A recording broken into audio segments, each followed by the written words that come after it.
しながら夏バテ対策の話でもしようかと思います。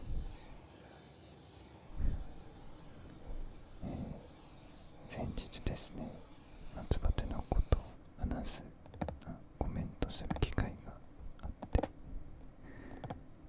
その時自分の夏バテ対策の情報がちょっと怪しい感じだったので、反省して勉強し直しました。最近は温暖化でまた一段と暑くなって、少し前の対策でちょっと通用しない部分も出てきてると思うんですよね。なのでアップデートも兼ねてお話ししてみようと思います。はい。というわけで、夏バテ対策、皆さんもいろいろやってると思うんですけど、基本は睡眠と食事ですね。今回の話の結論を先に言うと、熟睡できる睡眠は室温を25度から26度くらいにすることが大事。そして食事はバランスよく必要な摂取カロリー、成人女性なら2000カロリー前後、男性は2500カロリー前後をしっかりとること。これにミネラルとビタミンを意識的にとることというのがポイントです。ではこれからその理由を説明していきます。まず夏バテの症状といえば、食欲不振、倦怠感、あと様々な体の不調ですが、これがなぜ起こるのかというと、自律神経の乱れですね。ちょっと回りくどくなるんですけど、まずはこの自律神経の話をしていきます。自律神経というと、皆さん聞いたことはあって、なんとなくどんなものか分かっていると思うんですけど、自律神経は体の機能を自分の意思に関係なく自動で動かしてメンテナンスして調整してくれるシステムのことですね。それは体温調整、心拍数、呼吸数、血流、内臓消化器官の働き、ホルモンの分泌、免疫機能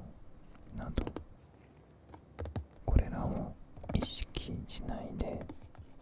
自動で調整してます。24時間自動で休みなく調整してます。で、この自律神経の指令と命令を出すところは脳にあって、脳から出た命令を実行する部隊が体中に張り巡らされている感じです。この実行部隊の方は神経と副交感神経の2種類があります。交感神経は体を元気にして活動を司る部隊。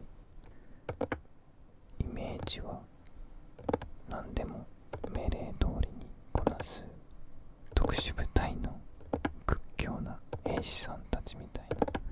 感じ。副交感神経は回復や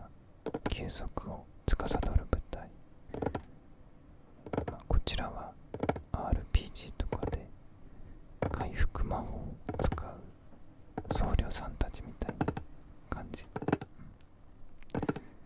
回復魔法を使うってとこがポイント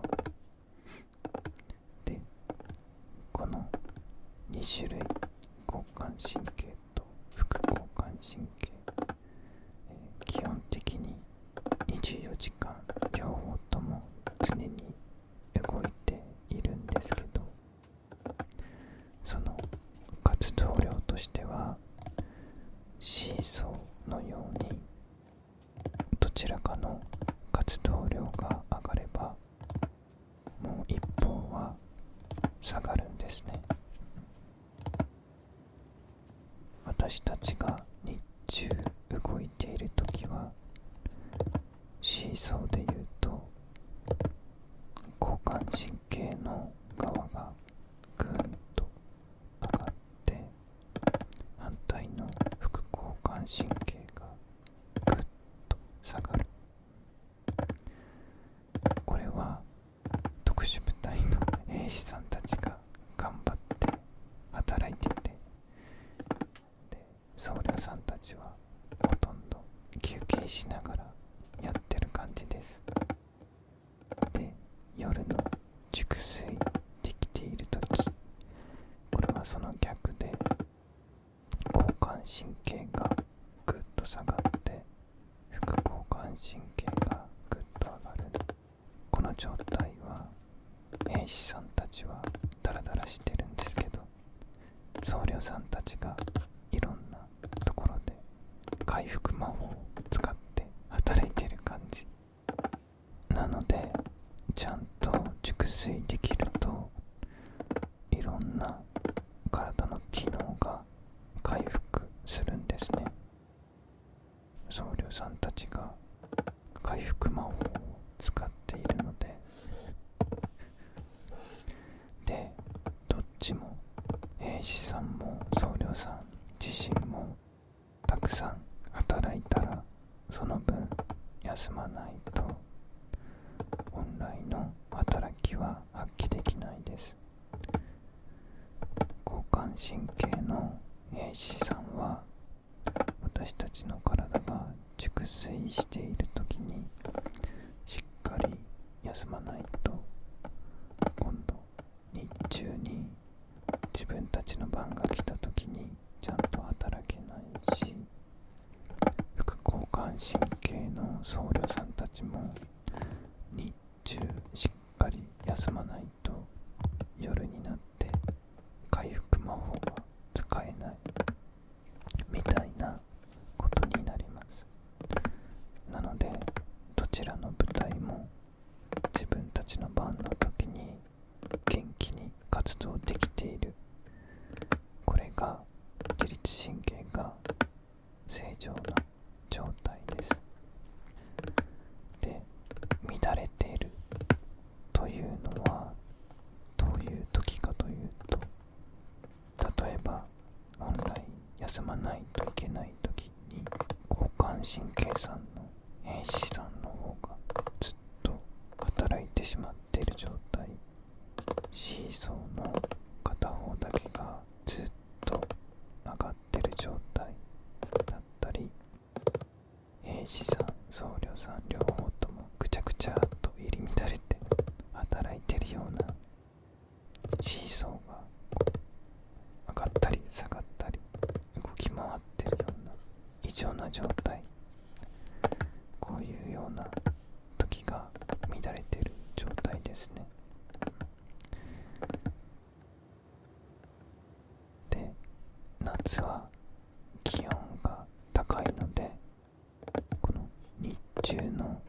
神経の兵士さんたち、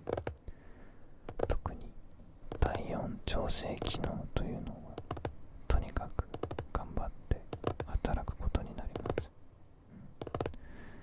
体温調整機能というのは、簡単に説明すると、暑い時は汗をかいて熱を逃がしたり、皮膚の血管を広げて血流を増やして熱を放出するといった作業ですね。で、暑い時は交感神経の兵士さんたちがとにかくこれを頑張ってやってます。で、一昔前から言われていたのは、屋外と室内の気温差、屋外35度、室内25度みたいな、この気温差を何度も行き来することで体温調節のために交感神経が頑張りすぎちゃう、ね、でも今はそれに加えて問題になるのが温暖化による高温で、特に夜間の高温、これが睡眠の問題と直結しますね。今は夜でもね、気温が28度とか、それから輻射熱といって建物の中にこもった逃げない熱で、こういうのがあるんで、エアコンをつけないと夜でも室温が30度とかになっちゃう場合もあります。西日に当たる部屋などは本当にそのぐらいになります。で、当然そのまま布団に入っても暑いので、交感神経が体温調整をしようとして活発に働くんですね。兵士さんたちがいつまでたっても作業してる。で、そうなると基本的にはシーソーなので、副交感神経の僧侶さんたちがちゃんと働かない、回復魔法が使われないんですね。だから全身のさまざまな部分の疲労が回復しないということですね。じゃあどうすればいいか。まずはエアコンなどを使って寝室の室温を下げて、交感神経を体温調整の仕事から解放してあげることですね。はい、やっと室温の話になりました。では実際に何度にすればいいかというと、夏は25から26度が理想と言われてます。で、これは体感で暑いと感じない温度、暑いと感じなければ交感神経の体温調整機能が頑張らなくて済みます。体感温度、これはですね、個人の体格とか筋肉量で変わってきます。筋肉が多い人は基礎代謝が高いので、その分生成される熱が多くて暑がりになりやすいですね。少ない人はちょっと寒く感じやすい。なので、ここは寝具とか寝巻きでも調整します。で、最さらにですね、良質な睡眠をとるためには自律神経の司令塔がある。さっきも言いました。脳がクールダウンして休まることも重要なんですね。で、脳に最適な休息温度は22度から24度くらいと言われてます。体の快適温度よりちょっと低めなんですね。なのでやっぱりこの室温を25度前後にして交感神経の活動を抑えて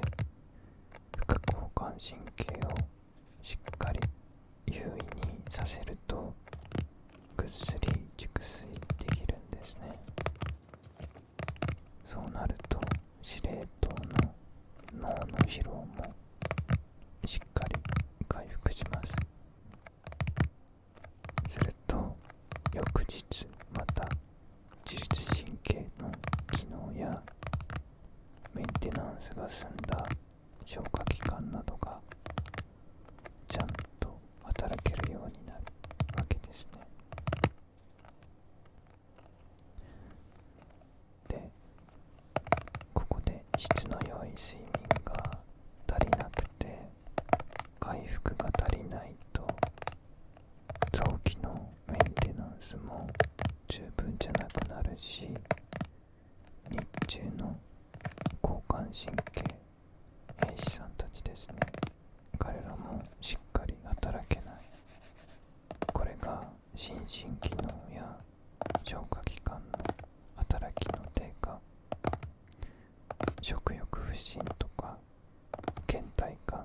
につながるんですね。というわけで、質の良い睡眠に室温が重要。まずはこういう話でした。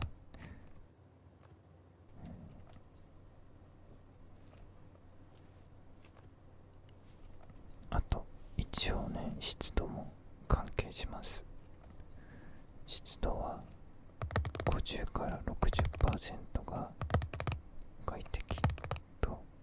言われてますね。あんまりムシムシしてるときは除湿機能使ったり、エアコンつけると気温乾燥しやすいのもあるので、乾燥の時は水をコップに入れておいたり、あと洗濯物や濡れタオルを干したりするだけでも違いますね。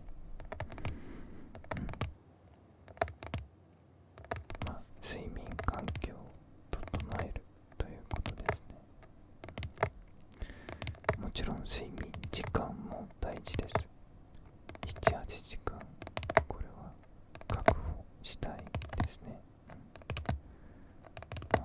エアコンずっと使い続けなきゃいけないっていうのもあるんですけど、これをやらないと、リスクも大きいということですね。はい、ではもう一つ冒頭で触れた重要なポイント、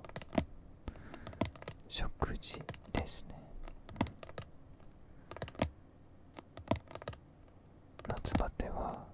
食欲不振から来るエネルギー不足に注意しないといけないですね。ここまで自律神経の話をしてきました。ではそもそもこの自律神経兵士さんたちや僧侶さんたちですね、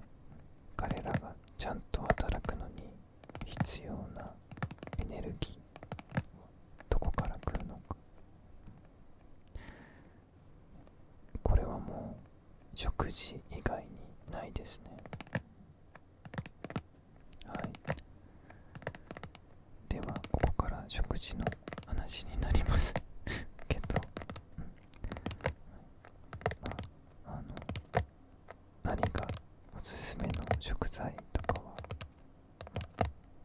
好みとかあるのでちょっと置いといて、まずはカロリーの話ですね。最初に話しましたが、1日の理想的な摂取カロリーは、成人女性なら2000カロリー前後、2000カロリー、男性は2500カロリーで、体格によって変わってきますけど、結構多いんですよね。で、いろいろね、栄養とかに気を使って、食事をとっても、まずこのカロリーが十分足りてないと、体がエネルギー不足になって自律神経がちゃんと働かないです。自律神経がちゃんと働かないと、消化器官がちゃんと機能しない。そして食べたくない食欲不振になります。そして食べないと、さらにエネルギーが不足する。エネルギーが不足すると、自律神経がちゃんと働かない。自律神経がちゃんと働かないと、消化器官がちゃんと機能しない。消化器官がちゃんと機能しないと、食欲不振になる。そう、この悪循環ですね。なので、いくらよく寝れても、回復するためのエネルギーが足りないとダメなんですね。で、この状態が続くと、肉体だけでなくて脳の病気、うつなどにもつながりやすくなります。うつは脳疲労の病気と言われてますからね。なので、まずカロリーを見直すこと、これは結構大事だと思います。意外とね、お腹はいっぱいでも足りてなかったりすることもあると思うんですよね。で、食べ方としては、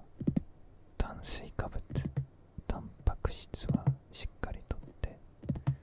脂質は若干控えめ、教科書通りのバランスよく消化のいいものなんですけど、これは理想ですね。やっぱり食欲がないときは厳しいですよね。無理せずに食べれそうなもの、食べたいな、これなら食べれるなと思ったもの、あとはちょっとなんとなくつまめるもので、ある程度まずはカロリーを確保するのがいいと思います。消化に関しては、食事をこまめにするのもいいですね。朝昼晩の3食に集中するよりは、間に軽いものなど挟んで5食にするとかですね。そんなとこですね。はい。で、夏バテ対策の食事ですけど、カロリーは確保しつつ、さらにいくつかの栄養素に気を使うといいです。で、まず一つ目の栄養素で注意したいのはミネラルですね。ミネラルなんでしょうか。夏はたくさん汗をかきますよね。汗と一緒にたくさん流れ出て失われてしまうのがミネラル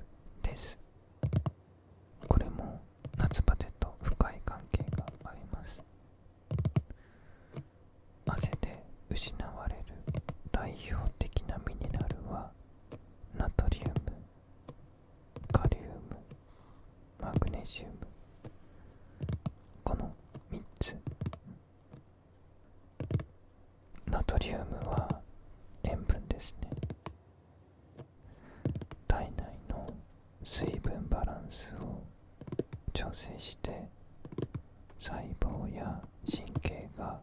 正常に働くために必要不可欠なんです。カリウムも水分バランスを調整します。筋肉や神経がちゃんと働くためにも必要です。カリウムが足りないとだるくなったり、筋肉が痙攣しやすくなったりします。よく足がつったりする人はカリウム取ってくださいって言われますね。で、マグネシウム、これはですね、特に神経の興奮を抑えたり、体をリラックスさせたり、副交感神経の働きを助けますね。マグネシウムが足りないとイライラしたり、眠れなくなったり、足もつったりします。で、とにかく夏はこれらのミネラルが通常より失われやすいから意識して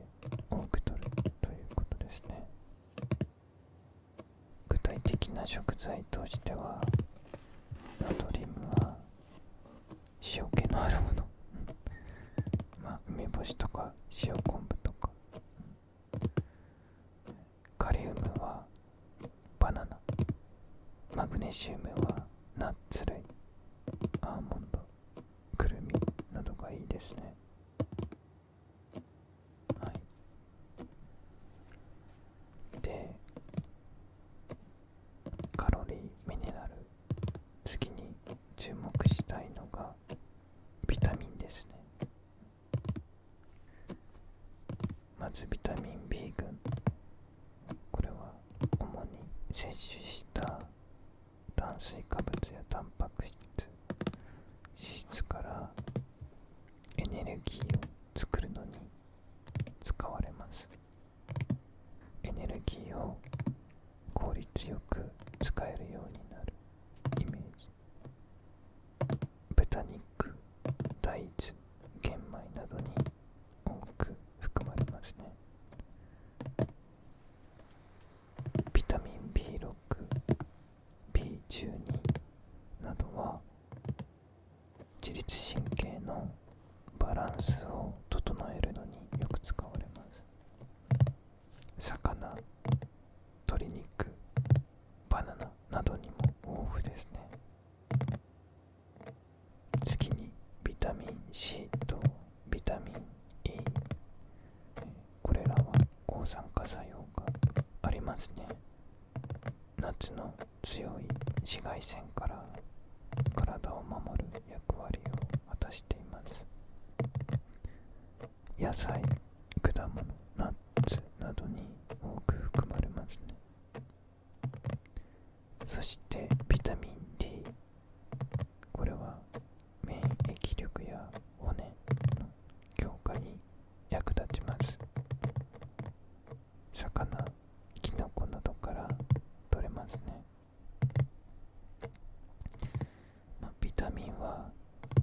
年中いつでも重要な栄養素ですね。基本的にはビタミン B 群でエネルギーを効率よく作って、ビタミン C、D、E で夏の暑さから体を守るというイメージですね。でもおそらく皆さんね、普段から栄養に関しては気を使われているんじゃないかと思いますので、特に夏バテ対策として今回思うのは、まずカロリーを見直してみるのがいいんじゃないかなと思いました。はい。ではもう一度まとめると、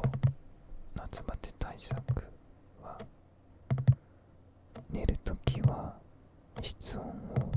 体感で暑いと感じない温度に保つこと。熟睡するための理想的な室温は25から26度。そして栄養バランスの取れた食事とカロリーの摂取。成人女性は2000カロリー前後、男性は2500カロリー前後をしっかりとってミネラル、ビタミンの補給を忘れずに心がける。これで夏バテ対策バッチリですね。はい、ではここからはね、ちょっとだけ自分のよく食べるもので、主食というよりは朝食とかもしくは間食みたいな感じで健康のためによく食べるもの、プラスのカロリーというかちょい足しにいいかなと思ってるものを紹介します。まあ特に、目新しいものでもないと思うんですけど、一応、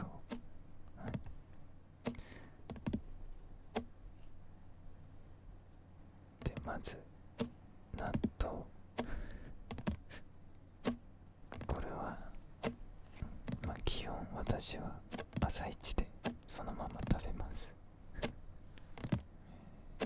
だいたい1パック90カロリー、タンパク質は 7g くらい、腸内環境も良くなる発酵食品なのでおすすめ。次はオールブランのブランフレークプラス低脂肪乳。これもだいたい朝にで食べますね。ちょっと温めて食べます。温めると内臓に優しいです。シリアルはいろいろありますけど、ブランフレークはあんまり甘くないのでいいかなと思ってます。牛乳は低脂肪乳にしてるんですけど、苦手だったらヨーグルトとかでもいいですね。ブランは1食 60g あたり215カロリーで、タンパク質も 3.9 あって食物繊維がすごく豊富です。低脂肪乳はメグミルクのすっきり CA 鉄をよく飲みます。 200ml で76カロリー、タンパク質は 6g で、カルシウムとか鉄分とか取れるし、なんか他にもこのすっきり CA 鉄は葉酸とかビタミン D とかビタミン12とかなんかいろいろ入ってて良さそうなのでこれにしてます。はい、で次卵ですね。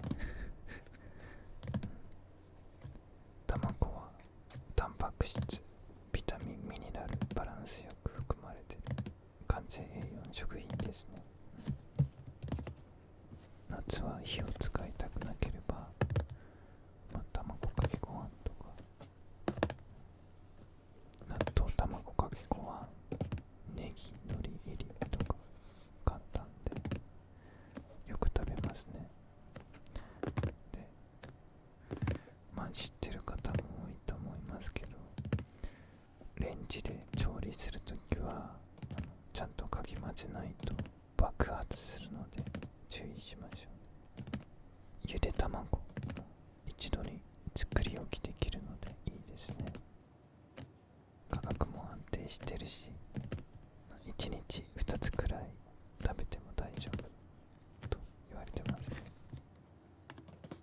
次はナッツ類。食べて大丈夫な量としては1日アーモンドは20粒くらい、くるみは10粒くらいですね。ナッツはマグネシウムとビタミン E が豊富ですね。ナッツはこうポリポリつまむ感じですね。なんかちょっと足りないなって時とか、小腹が空いた時、間食にもいいですね。カロリーも結構あるので。次、乾燥小魚、煮干しとかごまがついてるやつとかですね。小魚はカルシウム、マグネシウム、これもポリポリつまむ感じで食べてます。バナナはお手軽ですね。カリウムが豊富で、バナナは消化が良いのですぐエネルギーになりますね。あとは枝豆はこの時期いいですね。茹でて冷蔵庫に入れといて結構持ちますよね。タンパク質、カリウム、食物繊維しっかりとれます。あと豆腐、大豆タンパク、冷ややっこはね、夏の食欲ない時にいいですよね。あと魚の缶詰とかも保存食としていいですから、安い時があったらなるべく買っておく。タンパク質が手軽に取れて、ビタミン D ですね。あと DHA とか EPA とかオメガ3脂肪酸体にいいんですよね。魚の缶詰いいと思います。柑橘類ですね。クエン酸が疲労回復に役立つって言われてます。ビタミン C もいっぱいあります。そして夏野菜ですね。旬のものは結構お財布にも優しいんで、自分は前にも話したんですけど野菜苦手なんであんまり食べないんですけど、夏野菜はビタミンミネラル豊富なんで外せない感じですかね。というわけで、少しは参考になったでしょうか。さて、では最後にあとちょっとだけ夏バテにおすすめの家庭菜園の話でもしようかなと思います。今回は2つだけにしました。まず1つはバジルですね。こちら写真、バジルミネラルビタミンなど栄養はもちろん、生のバジルはとにかく香りがいいんで食欲の増進効果とかリラックス効果があるんで、夏バテにもぴったりかなと思います。でバジルは暑さにとても強いんですよね。熱帯アジアの原産なんで、今の時期でも種まいても発芽します。全然。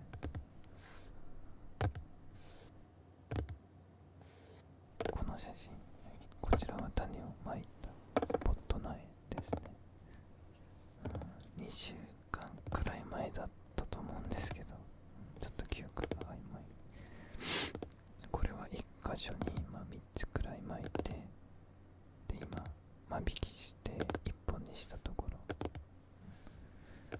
で、これがもうちょっと育ったら植え替えたり、そのまま育てるかもしれないけどちょっとまだ決めてないんですけど、はい、こういうねプランターとかで鉢とかで全然育てられます。でここにもこう直接バーッと巻いて発芽してきたのをこう間引きながら食べてって、そう間引きながら食べるんです、さっきのあれもそうですけど。でこう何本か残して大きく育てて、大きくなってきたのはこうその都度カットして使うって感じです。でね、新鮮な葉っぱは、サラダとかパスタとかピザとかに散らしたり、サンドイッチに挟んだりとか、市販の粉末バジルとはね段違いのフレッシュなすごくいい香りがします。で大量に育てればねバジルソースも作れます。バジルとオリーブオイルと塩と粉チーズを入れてミキサーでウィーンってやるだけ、松の実とか入るといいらしいんですけど、私はくるみをちょっと砕いて入れます。増えすぎて手に負えなくなってくるとカットしてソースを作ります。で花が咲いて成長してくると葉っぱがちょっと硬くなりますね。で生だとちょっと食味が損なわれます。刻んだり火にかけて調理する分にはあんまり気にならないかなと思うんですけど、11月くらいまでは種も発芽するんで、こう育て続けて収穫し続けられますね。花が咲くと種も取れるので、これをまた来年巻きます。寒さには弱いので、一応関東なら室内でも冬越しできるけど、なんかあんまり美味しくなさそうな感じになりますね冬越しすると。はい、バジルでした。もう一つですね、ツルムラサキという植物ですね。あんまり聞いたことないかもしれないんですけど、健康野菜として最近注目されてるかもしれない。これも豊富なビタミンとミネラルで夏バテにはぴったりですね。葉っぱはほうれん草みたいな感じで、茎もぬめりがあるんですね。ぬめりなので体に良いです普通に野菜として買って食べるのもいいんですけど、育てる場合ですね、今苗で売ってるのを買ってくるのがいいですね。太茎種って呼ばれてるものがいいです。太茎種じゃないと茎がね美味しくないのかな、確かで、自分のはちょっと種をまくのが遅かったので成長が遅いんですけど、結構大きくなるので支柱とかあるといいですね。グリーンカーテンにもなります。2メートルくらいまで伸びるのかな。でこちらもこうひたすら暑さに強くて生育旺盛ですね。伸びすぎた葉っぱや茎をカットして食べる感じ、上の方をカットして食べる感じで、10月くらいまで長く楽しめます。調理は下処理としてアク抜きのために茹でること推奨されてるんですけど、レシピはおひたしとかほうれん草と似た感じの使い方で、ちなみにつるむらさきはほうれん草に比べてカルシウムが4倍あります。というわけでバジルとつるむらさきの話でした。家庭菜園の野菜としては他に実のなる夏野菜、ピーマンとかオクラとか唐辛子とかもおすすめはしたいんですけど、こういうのは今から育てるとなるとちょっと時期が遅いかなと思います。苗が売ってなかったりします。で、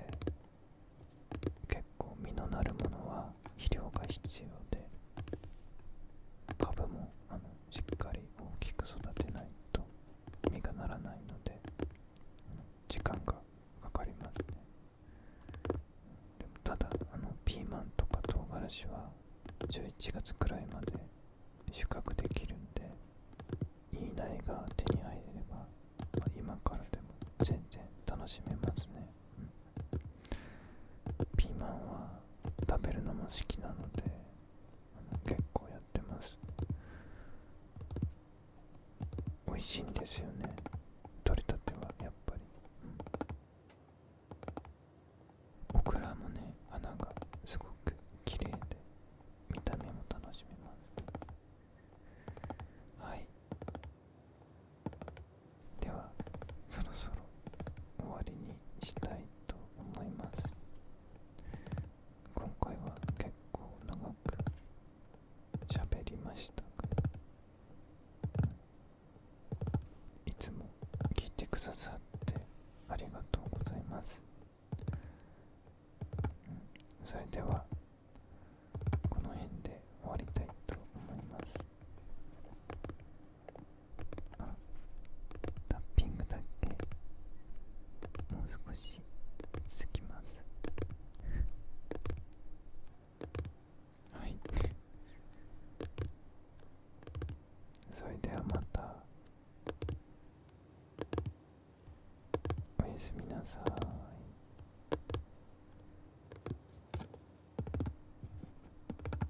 おやすみなさい。